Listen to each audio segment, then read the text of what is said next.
राधे राधे दोस्तों, श्री राधे कृपा एस्ट्रोलॉजर में आपका स्वागत है। दोस्तों मैं हूं आपका एस्ट्रो फ्रेंड पंडित ललित शर्मा। दोस्तों आशा करता हूं आप सब लोग अच्छे और स्वस्थ होंगे। दोस्तों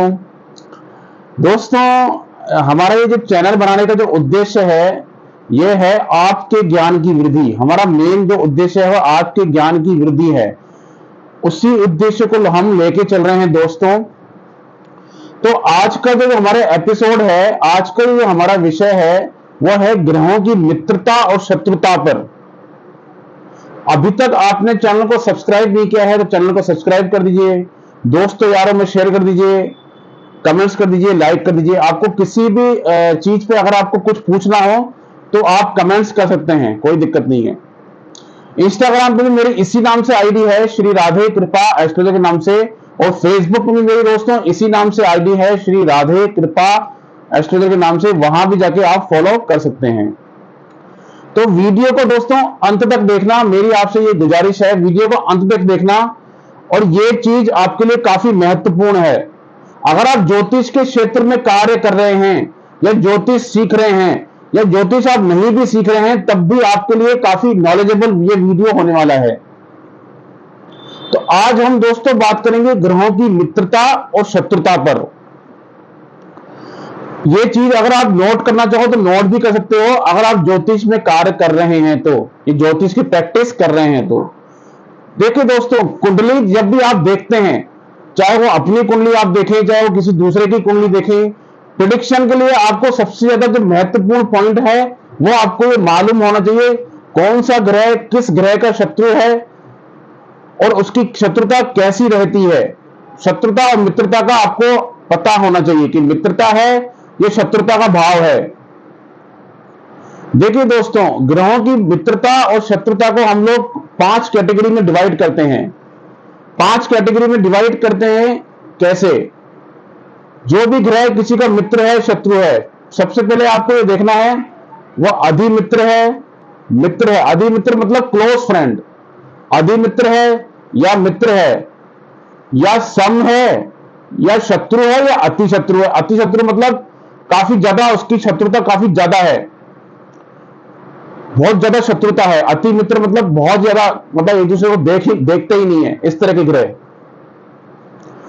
अब इनकी कैटेगरी को हम लोग 3 चीजों में डिवाइड करते हैं। 3 तरह के इनकी मित्रता शत्रुता को हम लोग 3 भागों में डिवाइड करते हैं। सबसे पहला भाग है आपका नैसर्गिक मैत्री। नैसर्गिक मैत्री, उसके बाद आएगा तत्कालीन मैत्री, उसके बाद है आपकी पंचदा मैत्री। 3 तरह से आपको चेक करना है। नैसर्गिक मैत्री में क्या होता है, ग्रह जो है वो स्थायी, उनकी जो मित्रता है वो शत्रुता है वो स्थायी होती है, फिक्स होती है। मतलब स्थायी मतलब फिक्स। ये राशि चक्र पर आधारित नहीं होती, ये ग्रहों की प्रकृति पर आधारित होती है। ग्रह अगर अपने मित्र किस राशि में है तो वो शुभ परिणाम देता है। ग्रह अपना अगर अपनी मित्र की राशि में है तो वो शुभ परिणाम देगा। अगर वो अपनी शत्रु की राशि में है दोस्तों तो वो अशुभ परिणाम देता है। और नैसर्गिक जो होती है वो फिक्स होती है। एग्जाम्पल के तौर पे मेष लग्न की पत्रिका है। मेष लग्न की पत्रिका में मंगल का मित्र हो गया सूर्य भी और गुरु भी। ये नैसर्गिक है, ये मंगल जो है वो सूर्य का मित्र भी है और गुरु भी सूर्य का मित्र भी है और मंगल का भी मित्र है। तो ये इनकी फिक्स्ड है, ये फिक्स हो गया कि ये फिक्स है। सूर्य का मित्र कौन कौन है, मंगल भी है तो गुरु भी है। ऐसे ही अब मैं जैसे शुक्र की बात करूं तो शुक्र का जो है शनि भी मित्र है, बुध भी मित्र है। लेकिन मंगल, गुरु और सूर्य इनके शत्रु हैं शुक्र के। ऐसे ही शनि का शत्रु कौन है, सूर्य, मंगल, बृहस्पति। और शनि के मित्र कौन है, शुक्र, राहु, केतु, बुध, ये शनि के मित्र हैं। तो ये फिक्स्ड है, ये कैटेगरी इनकी फिक्स्ड है, मतलब नैसर्गिक है, ये स्थायी है, ये चेंज नहीं होती है। ये फिक्स जो हम लोग मित्रता है शत्रुता है ये फिक्स रहती है, इसमें किसी तरह के आपको चेंजेस देखने को नहीं मिलेंगे। अब बात करते हैं तत्कालीन शत्रुता की। ये जन्म कुंडली पे आधारित होती है दोस्तों। तत्कालीन शत्रुता और मित्रता जन्म कुंडली पे आधारित होती है। ये कौन सा आपका लग्न है, आपको जिस भी ग्रह के बारे में ज्ञात करना है, जिस भी ग्रह की आपको स्टडी करनी है, वो आपको चेक करना होगा। आपका लगन कोई भी हो, आपको किस ग्रह के बारे में जानकारी करनी है कि इस ग्रह का शत्रु कौन है, इस ग्रह का मित्र कौन है, उसको बोलते हैं तत्कालीन शत्रुता और मित्रता। तत्कालीन शत्रुता और मित्रता का भाव होता है। कोई भी कुंडली हो आपकी, आपको जिस ग्रह के बारे में जानकारी करनी है उस ग्रह को आप पकड़ लीजिए, वो ग्रह कहां बैठा हुआ है। अब उस ग्रह से, ध्यान से सुनना दोस्तों, उस ग्रह से दूसरे घर में, तीसरे घर में, चौथे घर में, 10वें घर में, 11वें घर में और 12वें घर में अगर कोई ग्रह बैठा हुआ है तो वो उसका मित्र होता है। दूसरे घर में, तीसरे घर में, चौथे घर में, 10वें घर में, 11वें घर में, 12वें घर में अगर कोई ग्रह बैठा हुआ है, जिस भी ग्रह की आपको स्टडी करनी है तो वो उसका मित्र होता है। इसी तरह शत्रुता का भाव कैसे देखेंगे? आपकी कोई भी कुंडली हो, जिस भी ग्रह के आप बारे में आपको विचार करना है, उस ग्रह को आपको पकड़ लेना है। वो ग्रह किस भाव में बैठा हुआ है, वो ग्रह किस भाव में बैठा हुआ है, उस ग्रह से 5वें घर में, 6ठे घर में, 7वें घर में, 8वें घर में और 9वें घर में अगर कोई ग्रह बैठा हुआ है तो वो उस ग्रह का शत्रु होता है। इसको बोलते हैं तत्कालीन शत्रुता और मित्रता का भाव, जो इंस्टेंट देखने को मिलता है। जो इस वक्त आप पत्रिका देखोगे तो आप इस तरह, लगन कोई भी हो, अगर आपको जिस ग्रह के बारे में जानकारी लेने हैं तो आपको इस तरह से चेक करना है। उसके बाद चेक करते हैं दोस्तों पंचदा मैत्री। पंचदा मैत्री क्या होती है? नैसर्गिक मित्रता और तत्कालीन मित्रता के दोनों को, कंडीशन को जोड़ के जो निकलती है वो होता है पंचदा मैत्री। कैसे?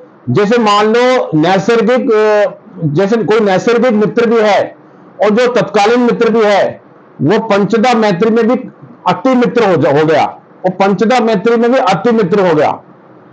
अगर कोई ग्रह नैसर्गिक मित्र में शत्रु है और तत्कालीन में सम हो गया तो वो पंचदा मैत्री में शत्रु कहलाएगा। अगर कोई ग्रह नैसर्गिक मित्रता में शत्रु है, ध्यान से सुनना दोस्तों, अगर कोई नैसर्गिक मित्रता में शत्रु है और तत्कालीन में भी शत्रु है, तत्कालीन मित्रता में भी अगर वो शत्रु है, तत्कालीन में भी अगर वो शत्रु है तो वो पंचदा मैत्री में अति शत्रु हो जाता है। आपको चेक करना है, अगर कोई ग्रह नैसर्गिक मित्रता में भी शत्रु हो गया कुंडली में, ठीक है, पहला पॉइंट। अगर कोई तत्कालीन में भी शत्रु है, जो मैंने आपको बाद में बताया था, तो वो पंचदा मैत्री में भी शत्रु हो जाएगा, वो अति शत्रु हो जाएगा, उसकी कैटेगरी अति शत्रु में चली जाएगी। तो इस तरह से आपको चेक करना है दोस्तों। कई बार आपको ये कुंडली आपको देख के, देखिए चंद्रमा जो है वो बुध को शत्रु नहीं मानता, लेकिन बुध चंद्रमा को शत्रु मानता है। इस तरह से ये कई सारे लॉजिक हैं। एग्जांपल के तौर पे, जैसे आपको कई दफा कट्टर शत्रुता देखे सूर्य शनि की राशि में या शनि सूर्य की राशि में, तो कई तरह से इनकी बहुत ज्यादा ये अति शत्रु है, ये एक दूसरे की राशि में बैठते हैं तो बिल्कुल खराब रिजल्ट देते हैं। ऐसे ही मंगल बुध का एंटी पार्टी है, मतलब अति शत्रु में चला गया। बुध मंगल की राशि में हो या मंगल बुध की राशि में हो तो ये क्या है, अति शत्रु की कैटेगरी में आते हैं, ये एक दूसरे को देखना ही पसंद नहीं करते। ऐसे शनि और गुरु हो गया, या शुक्र और गुरु हो गया, ये भी एक दूसरे के एंटी पार्टी हैं, अति शत्रु है। तो इस तरह से आपको जन्म कुंडली में मित्रता और शत्रुता का भाव चेक करना है, उसके हिसाब से ही आप प्रिडिक्शन कर सकते हैं और आपकी प्रिडिक्शन की एक्यूरेसी निकलेगी। देखिए दोस्तों, जन्म कुंडली को पढ़ना आपको एक, अगर अच्छे लेवल पे आप पढ़ना है तो ये सब चीजों को आपको देख के काम करना पड़ेगा। हर चीज का बेसिक रूल होता है, उस बेसिक रूल को फॉलो करके ही आप जन्म कुंडली का सूक्ष्म परीक्षण कर सकते हैं। अगर आपको बेसिक रूल जो है अच्छे से मालूम है तो आपकी जो प्रिडिक्शन की एक्यूरेसी है वो बहुत अच्छी होगी और आप प्रिडिक्शन काफी अच्छे से कर पाओगे अगर आपका बेसिक फंडामेंटल क्लियर है। दोस्तों, अगर आपको मेरे से पर्सनल इंफॉर्मेशन जानकारी लेनी है तो डिस्क्रिप्शन में मेरा नंबर है, व्हाट्सएप पे जाके आप कांटेक्ट कर सकते हैं, ठीक है। तो इसी तरह के हमारे जो एपिसोड हैं आपकी ज्ञान की वृद्धि करेंगे। कुछ ना कुछ आपको यहां से मिलेगा, सीखने को आपको अवश्य कुछ ना कुछ मिलेगा ही मिलेगा। दोस्तों मेरे अगर एपिसोड आपको अच्छे लगते हैं तो आप लाइक जरूर कर दें, कमेंट्स कर दें, शेयर कर दें, जिससे हमारा भी मोटिवेशन बढ़ता रहता है और हम कुछ नया आपके लिए अच्छा लाने का प्रयास करते हैं। तो आज के लिए इतना ही दोस्तों, नेक्स्ट एपिसोड में फिर मुलाकात होगी। आज के लिए इतना ही। नमस्ते, राधे राधे, जय श्री राम।